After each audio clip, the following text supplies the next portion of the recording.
Welcome, welcome, welcome. My name is Akash. I'm the CEO of Airtime, an autonomous product discovery platform, turning user calls into product insights. I see the first people tuning in. I'd love to hear where you're tuning in from. And if the video and audio, it's 2024, but we still struggle with basic technology. So just leave me a thumbs up in the comments if you can hear and see me well. I'm going to monopolize the microphone in the next 2 minutes, but then my dear guest, Asaf Klein, will get the spotlight. Now, in these first 2 minutes, I typically let my dear guest a bit of time to tune in, settle in, maybe pour yourself a wine, a drink, and just cover a few technicalities. So as I said, I'm the CEO of Airtime. And what you can do with Airtime is that you can run user research, sales, or customer service calls through it, and Airtime turns them automatically into dominant feedback patterns, and it does it within seconds. Now, today we are here to talk with Asaf about the unknown value of internal product managers, or as they are also referred to, business product managers. Asaf is the VP Global BizOps Data and Analytics and AppsFlyer. And AppsFlyer is a global leader in marketing measurement, analytics, and engagement. And I will leave Asaf to cover the details about AppsFlyer. It's a very successful company with global presence. He'll take care of that. Now, in terms of technicalities, if you have any questions during our discussion with Asaf, the easiest way to engage is to put it in the comments. I promise you that I will either drag the question into our live discussion or latest we will cover them during the Q&A. Point number two, the easiest way to get in touch with Asaf and myself is through LinkedIn.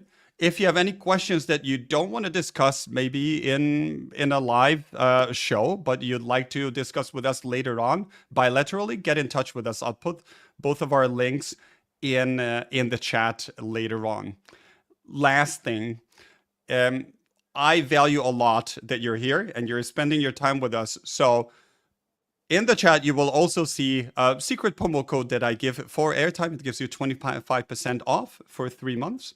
Have a look at it, give it a spin. Not now, today, and the time now is actually Asaf. So with that, I overstepped the initial 2 minutes that I promised you. So let's just plunge into the deep water of internal product management sea with Asaf. Asaf, it's a pleasure to have you here.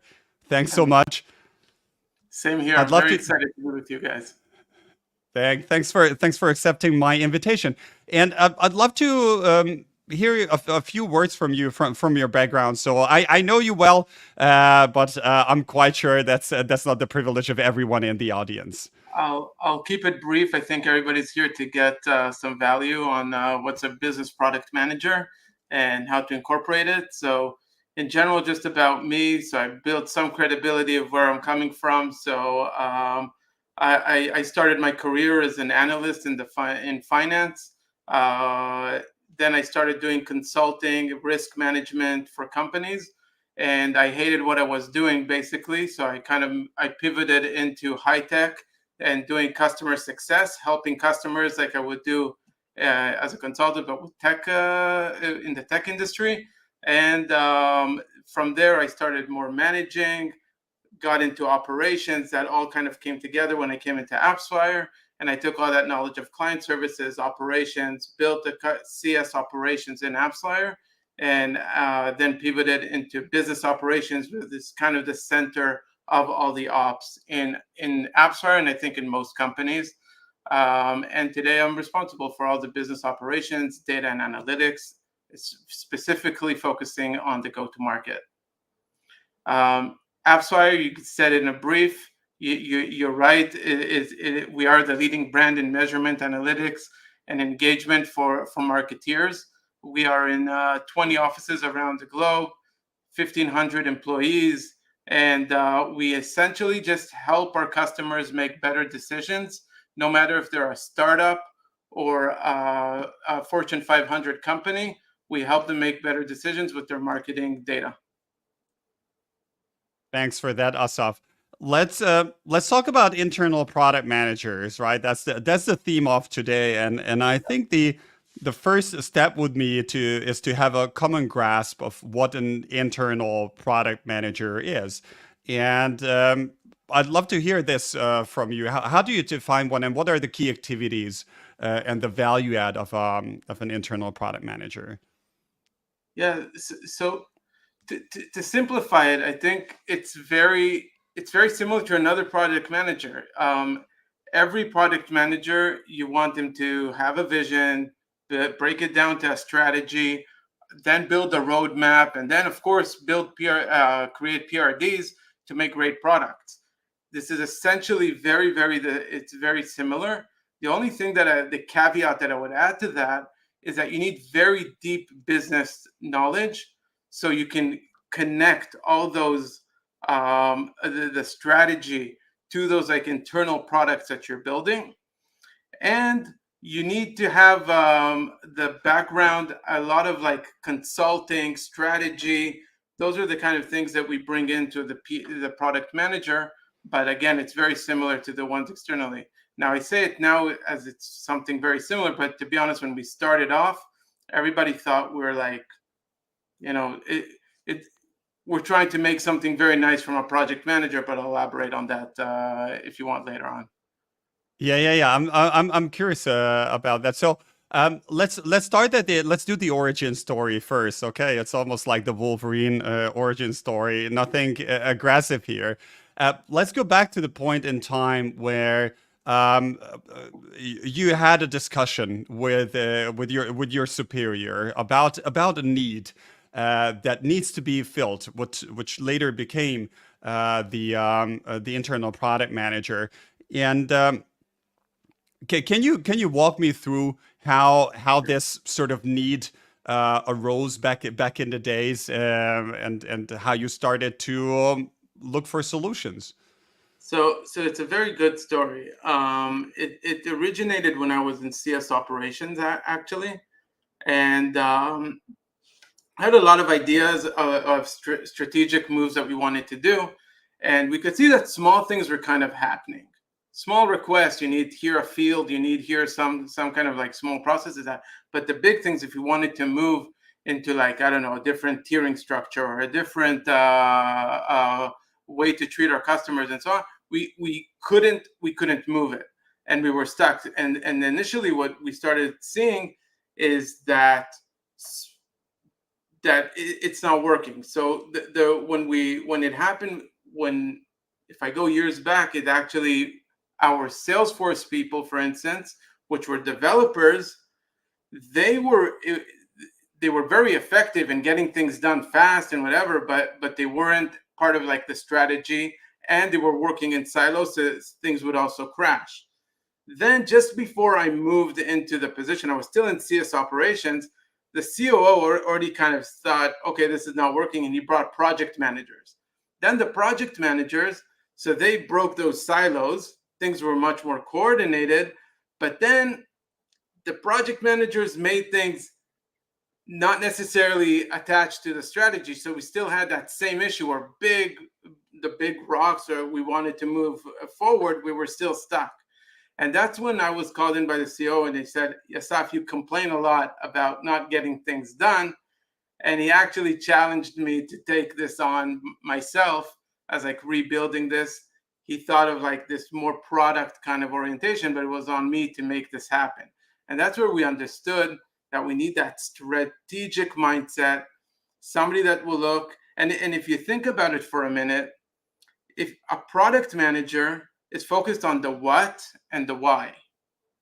If you look at a project manager, it's on how and when. And that's exactly the problem that we had.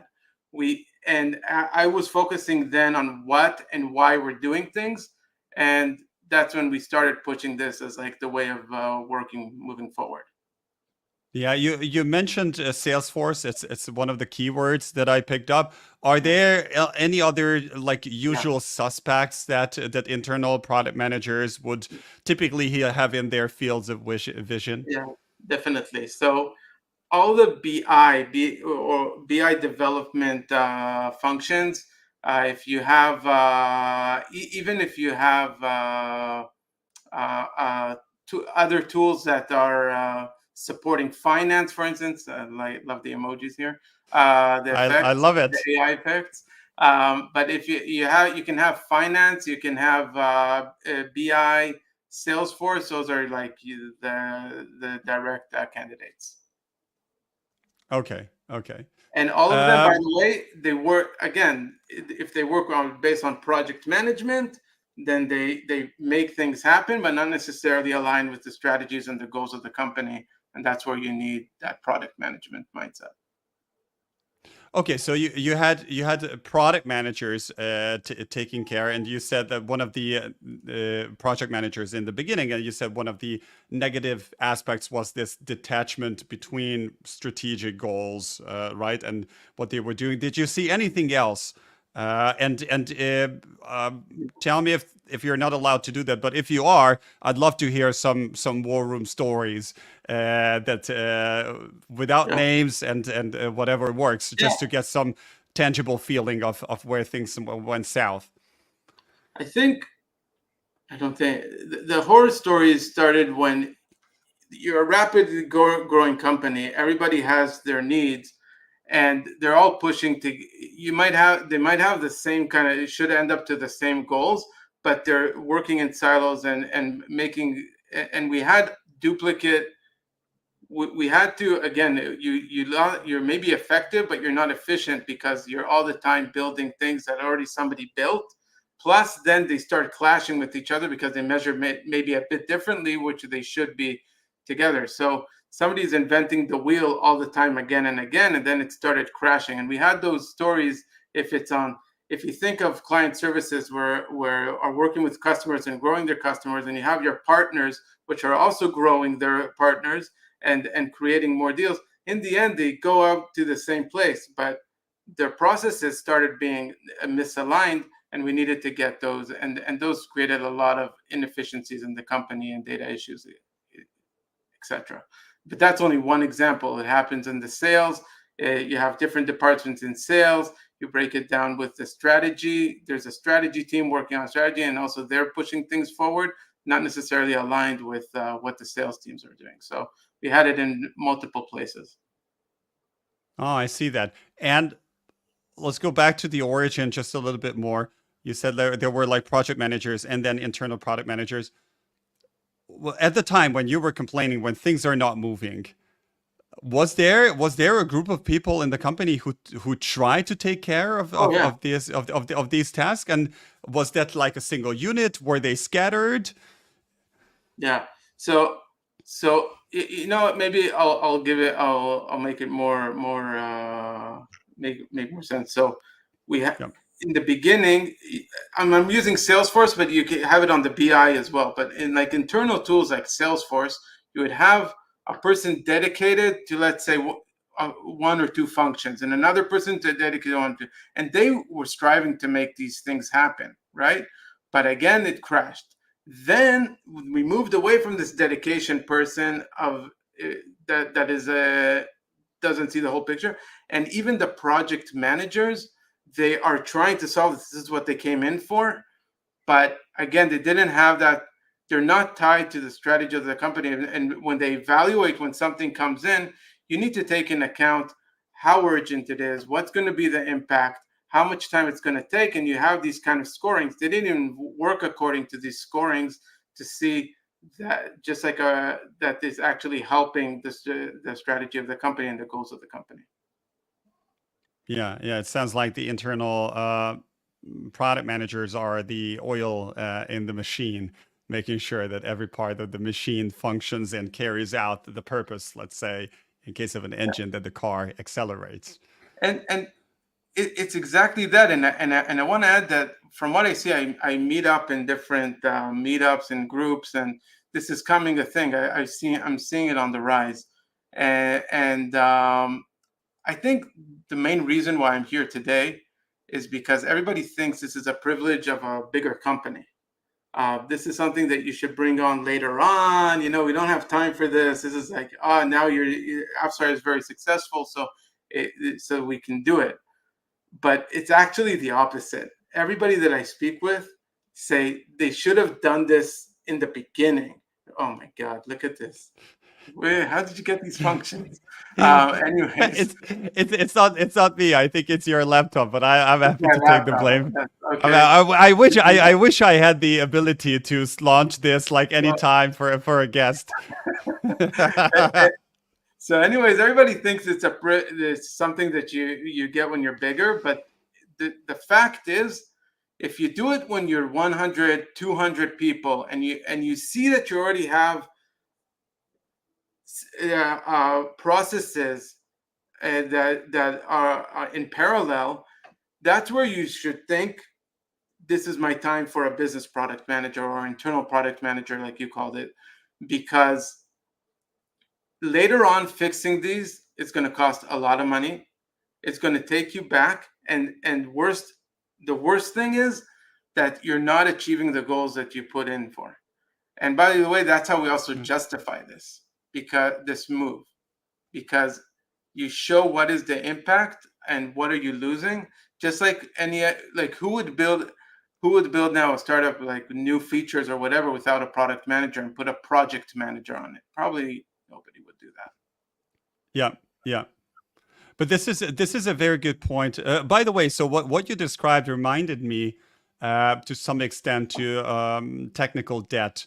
No, when you build something that you know later on it's gonna drag you down and it's gonna slow you down, but you say, yeah, okay, right now I'm just growing, so let's just grow and we fix things later. But like at one point that debt, and I'm gonna call this debt that you described the operational debt, because I think it's a good analogy for all the accumulated like risk that you run and that you have to fix later on.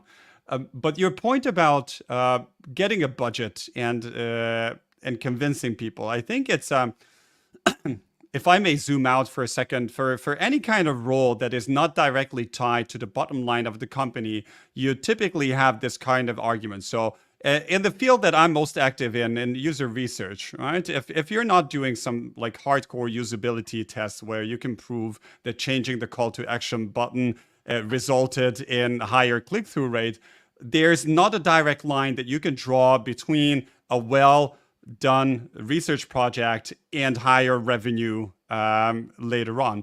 And in this sense, also, I'm just thinking, and I can't put my finger as of yet now how you justify or how you quantify the added value. How did you do that for the internal product manager? First of all, everybody was miserable. Like, people were Mm. not happy. It's not only me. I maybe made more noise, but everybody wants to succeed and to get their things in. And then when they don't get it in, and you don't make big changes. We're all here, especially in a startup. You're here to make changes, to make better processes, enable your teams, and to achieve their goals. And if you're not, then you start becoming stressful, and you push.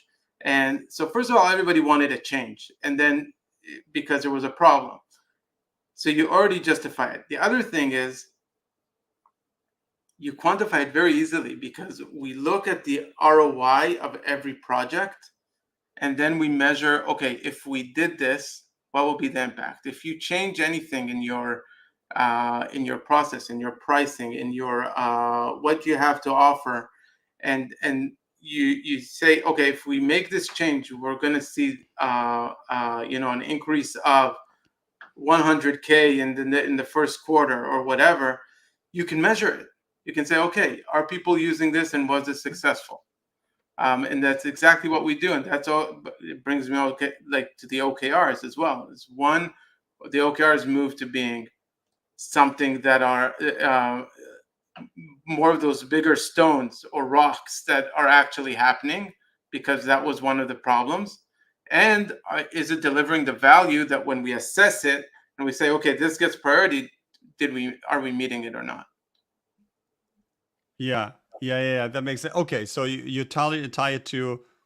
I think bringing in the OKR makes a lot of sense, and I can definitely then see how the individual goals of the internal product managers then at least you create transparency or and how they add up.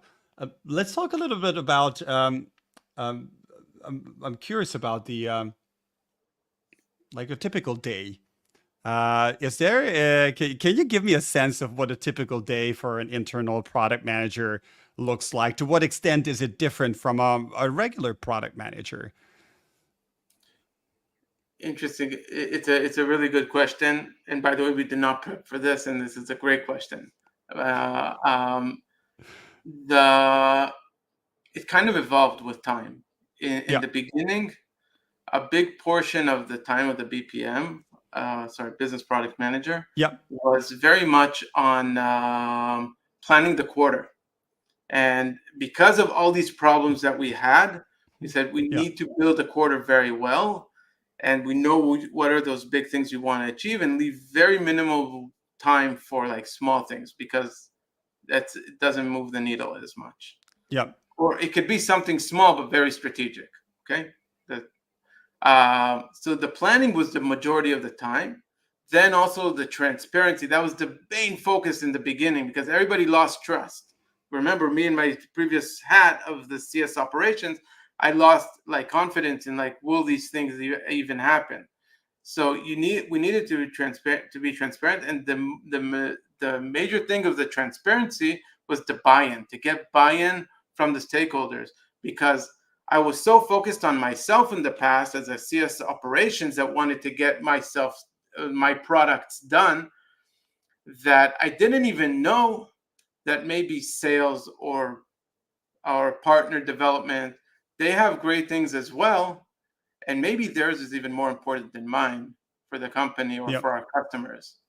And so the buy-in, to get that buy-in, was transparency. Then they see why we made the decisions we made. They can even like fine tune us, say maybe we're wrong, maybe they PD will say, guys, I'm fine. Let's do mine next quarter. This is more important. That was the main thing we built. So it was that planning, getting the buy-in, and then it was working, and then working on the PRDs and alignment with everyone, and to make sure the outcomes that we were looking for were actually happening. So that's their like day to day with all the functions, and we're talking about 3 PDMs that is servicing all the company. It's not like this big function. It's very limited people, but really know their businesses yeah. very well, and catering to that. And Now, they have long days. yeah, I very guess. long days. Um,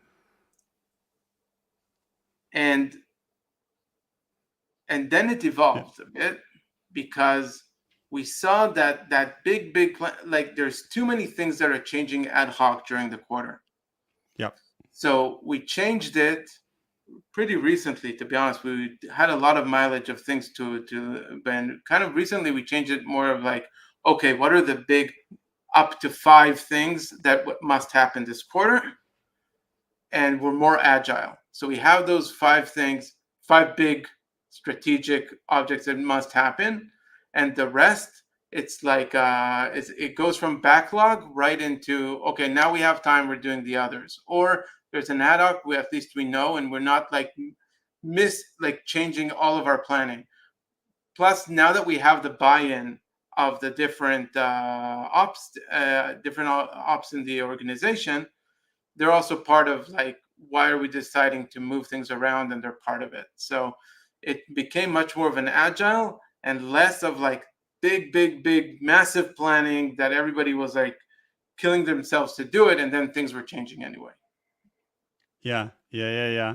I think that's. I had a webinar a few months ago about road mapping. I labeled the webinar that roadmaps are dead, and they're not dead, but they're dead in a sense that it doesn't make sense to build a 12-month roadmap when No, the certainty that you have for any roadmap item decreases. It's like a 1/x function over time. So why not just keep all the strategic focus and topics for the midterm and then hash out in details the next 3 months? even within a quarter things change so much. um and again, so we're staying much more focused, but definitely long-term roadmaps. Yeah, we at least in internal products we cannot do it. Yeah. Yeah. Talking about business, I'm going to switch also to business product managers, BPM, so we have the same vocabulary here. So BPMs, um, how did you hire the first one? How did you know what's the right profile to hire? It was definitely hard, to be honest. Like it was again, as I said in the beginning, people thought that I'm making it more than what it actually is. Like it's a project manager in a disguise, and I really needed to fine tune it. So I worked very closely with our CPM, Chief Product Manager, which was very supportive of this, and he understood what I was trying to do, and he was really working with me on the profile that it will be catered to product managers. But then I also brought the more business side into it, and I said, I want that, that tweaking of having that somebody that has experience in business orientation or consulting or strategy to be involved here. And that's where the mix happened. And to be honest, the hires that we made were actually with that background. So people that grew up in startups, usually where things were more dynamic, or out of school and went into more of a strategy position. So we had one of our hires. She's a she was in a strategy company, and then she did a project on Salesforce for one of a huge company. So she worked on that Salesforce. What is the criteria, strategy, and from there, from that org of a strategy, she moved to more product management role in a startup. So she had that product strategy plus the knowing of a Salesforce, which is a big thing in our company and a lot of SaaS companies, and it was a mix made in heaven. Yeah, yeah, yeah. I think this hard skill also about knowing this major software like Salesforce. It's not that you can have a steep learning curve that but you come as a BPM and you don't know. Like there are just too many moving parts in a Salesforce. It's But but for you but to learn on the I don't job. need them to know the nuances of the Salesforce. Yeah. That's not it. But to know a bit of complexities, which is good, and Okay. of managing big projects like that. But I think the big thing is we found ourselves with managing 60 projects. Again, I'm talking about these three. Sometimes there were two, 60 projects that needed to happen. Then you have the strategies and the goal, like the goals of the company, and you need to make sure which of these 60 will impact the most the goals of the company. Now that's somebody with real business and strategic mindset that can say, this is the one to go for and not the others, and also explain it to everybody that they will understand and have the buy-in. So that's how we went about it. But it Yeah. took time. By the way, our funnel of people in the beginning was dull, and like it was, and then when we also fine-tuned it and more people came in, and it became, just last week somebody wrote to me that is a product manager. I'm interested in, is there still a BPM role kind of open, because this is something Oh that wow. kind of, yeah, yeah, so I it's I, something I that think from people take interest in, but it's a niche. yeah. It's not everybody. It's what you describe, and correct me if my understanding is wrong. Like back in the days when I came out of business school and I went into strategy consulting, one of the appealing thing about strategy consulting was that at the age of 26, I got to sit in the boardroom and listen to the big dogs and the discussions. And yeah, I wasn't driving the discussion, but I was sort of part of it. And Yeah, from how I understand it, as a BPM, you have a very high responsibility in the company, juggling with all the major projects that need to be completed, and you're the one like pulling the strings to make them happen. 100%. And you're pulling the strings to make it happen, but again, you're not doing the project management of it for that. But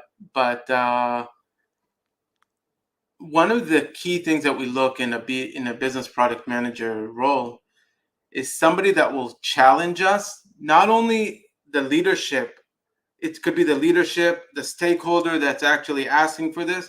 We need people that will challenge again and again. Why are we doing this? What's going to be the impact? Maybe we're looking at it differently. maybe we're trying to achieve something. A lot of times, by the way, stakeholders say they already give you like, what is the solution? Do this for me. No, Yeah. the BPM stops and says, what are you trying to accomplish? I'll tell you what's the best way to get there. And it's Yeah. amazing how many times you need to press to get that ROI, and what is that outcome that they're looking for Yeah. from the stakeholders. Yeah, as I think as human beings, we are very solution oriented and always jump to the solution, and we also love to fall in love with the solutions that we came up with. So By the way, it's a yeah.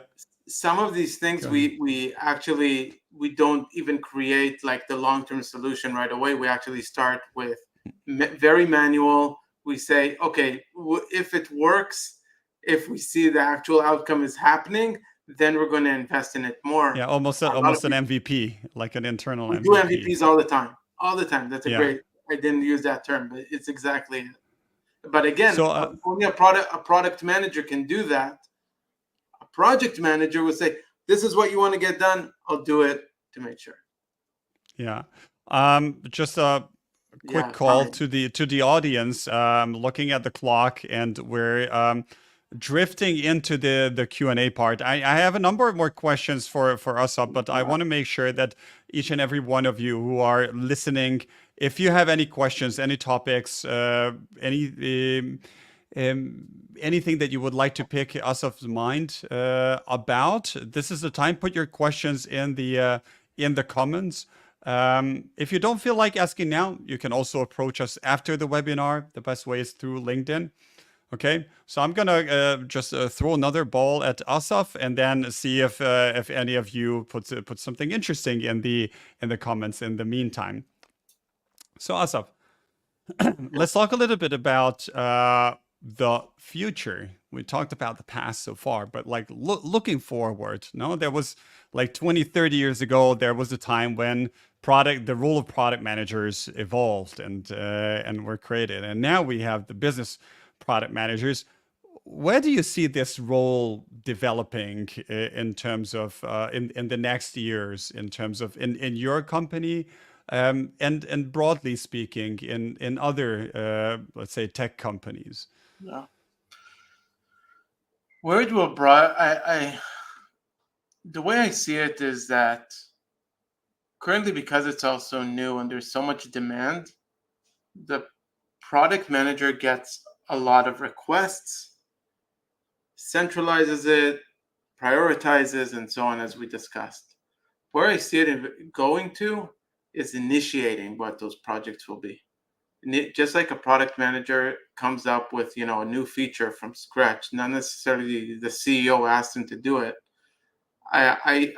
This role has to grow into initiating, because they also see across the board what are the products that we need to build internally and to focus on. It's starting to happen with maybe AI, because everybody's like around AI, so they need to like think of like, what are we doing with AI in the company, and be much more involved there. That's actually starting to happen. But in general, they need to grow into there. And yeah, I think that is the big thing, is like not just centralizing and doing it, but actually initiating and coming up with new products that nobody thought of. Cool, fascinating. I'd love to have you back in latest in a couple of years and see how you're like what happened in the meantime, and what new experiences you gained. I have a last question. I haven't got any questions from the audience. I think it's beginning of August, and I hope my audience is sipping a nice mojito or having a good time by the pool and taking some rest. So I'm not going to push you on that. But I have a last question for you, Asaf. We talked about a lot of things today, and you shared a lot of valuable knowledge. And I'd like to do a bit of injustice and let's try to pick three things. If we remember only 3 points from our discussion today, what should be those 3 points?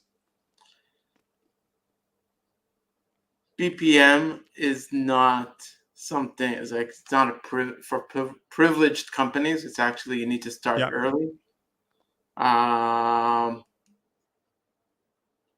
When you prioritize, you use importance, urgency, and effort as your ROI. But you always have to go back and manually look if something is very urgent and maybe got missed by that equation, to go back and like assess it. And that's why you need somebody that's very seasoned as a business person. And your buy to make this successful, you need to be very transparent with your stakeholders, communicate, and get their buy-in. Otherwise, everybody's questioning you all the time, and you can't move. Asaf, I think that was an amazing summary. I appreciate that. I appreciate you taking the time, coming and sharing your experiences Happy to and be here. I hope with me. And I hope I kind of intrigued more companies to think this way. Always happy to answer any questions on LinkedIn. Just text me. I'll be happy to help in any way I can.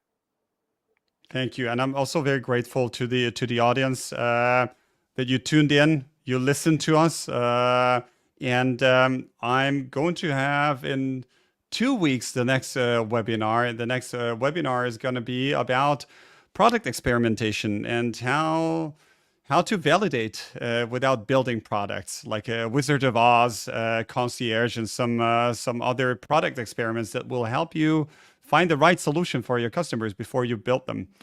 So come around, listen to that. I hope to hear back from.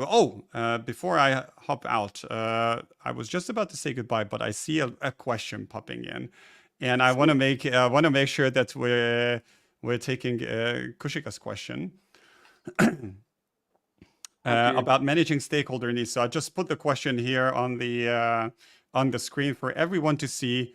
Take your time, Asaf, and then let us know your thoughts. I think, first of all, thanks for asking. And I think this is difficult because we all need to educate our stakeholders as well. That's part of our task, of our job. Without knowing the impact, I'm going to break it into two things. Some things you must do because it's a must-have. Security and finance. Sometimes there's things you must do, and you don't know exactly what's the impact, but it's like something you must do without like driving value. Then, and I think you're referring to this, somebody has an idea and they don't know. I really help work with them to find out what it is. Why are they so passionate about it? What is the pain? And then, as we said, I would start with an MVP. If it's something that they're really passionate about, we can't find, which is very rare. Usually, we should find what is that impact. We will do an MVP, start dirty, but see if it actually drives the value or makes sense for everyone, and then we take it from there. I can give an example. I'll give an example, even for myself. So I had an idea in the past when I was just starting out, in terms of what I wanted as a CS. I wanted to get more engagement with our customers and make sure we're doing meaningful engagements. And then it was very hard to say, is it going to work or not? What is a meaningful engagement? So it could be about talking about a new feature or a feature that they already have, the customer, and they're not using it. And I started very, very dirty. Nobody built a process for me. That we didn't have the resources. So we kind of checked it off manually. And then we saw if the customer actually used it or not. Once we saw it was successful, Then when we actually implemented it, I went to the ops team and we got it implemented, but I had something to show them that we already did. And that's why the impact will be there. So start dirty and take it from there. Yeah, Hope that helps. thanks a lot, Asaf and Kushika. I hope I'm curious if you have any follow-up questions about that, anything that you'd like to dig into more. I think Asaf, in the meantime, what one of the key or highlights that I picked up is always digging down to the root cause. Why does somebody have a certain need? And if you dig down to the root cause, you will typically at one point bump into the impact that what does it block? What sort of additional revenue can we get to? And there at the root cause you can find the value. Yeah. And if there's a BPM, then they also look across the board so they can say somebody like a different department or somebody already has something, will utilize it for you as well. And hopefully that will help you, or we'll fine tune it to your needs. But if you don't have that function, you're going to rebuild it all over again. Yeah. Yeah. Let's make this the final word. Asaf, thanks so much for being with me and sharing your thoughts. Big thanks goes out to the audience. Thanks for joining me on this August early evening. For the two of us, for you it may be morning if you're tuning in from the Americas. I hope to see you in upcoming Airtime webinars, and don't forget there's the little promo code about trying Airtime. Take that with you, and if there's the right moment, give it a spin. And with that, I wish all of you a very nice and relaxing rest of the day. Take care. Thank you.